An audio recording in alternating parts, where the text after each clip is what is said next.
സന്നദ്ധ സംഘടനയായ സുസ്ഥിര ഗ്രാമവികസന മിഷൻ ട്രസ്റ്റിൻ്റെ നേതൃത്വത്തിൽ ചിറ്റണ്ട എടക്കാട് വാർഡിലെ 50 കുടുംബങ്ങളിലെ കുട്ടികൾക്കായി വിവിധങ്ങളായ പഠനോപകരണങ്ങൾ വിതരണം ചെയ്തു.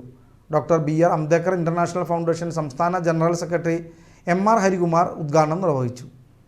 കഴിഞ്ഞ പ്രാവശ്യത്തെ ഉദ്ഘാടന പരിപാടിയിൽ ഞാൻ വരികയുണ്ടായി. അതിൻ്റെ ഭാഗമായിക്കൊണ്ട് തന്നെയാണ് എനിക്ക് വരാൻ താല്പര്യമില്ലായിരുന്നു എന്ന് ഇവർ തന്നെ ചെയ്യേണ്ട കാര്യമായിരുന്നു. എന്നാലും കൂടി ഞാൻ വന്നതാണ്. അപ്പം നിങ്ങളെല്ലാവരും വളരെയധികം നന്നായി പഠിക്കണം. അടുത്ത പ്രാവശ്യം ഇതിലും നല്ല രീതിയിലുള്ള സമ്മാനങ്ങൾ വാങ്ങാൻ നിങ്ങളെല്ലാവരും തയ്യാറാവണം. നിങ്ങൾക്ക് വേണ്ട സൗകര്യങ്ങൾ ഇനിയും ഒരുക്കാൻ ഞങ്ങൾ തയ്യാറാണ്.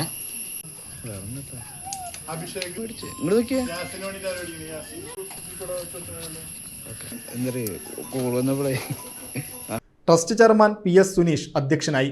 ചടങ്ങിൽ ആദിൽ റിയാസ്, ഷാജിദ മുഹമ്മദ്, സുമയ്യ നിഷാദ്, ഹസീന ഉമർ, തസ്ലീമ നൂറുദ്ദീൻ തുടങ്ങിയവർ നേതൃത്വം നൽകി.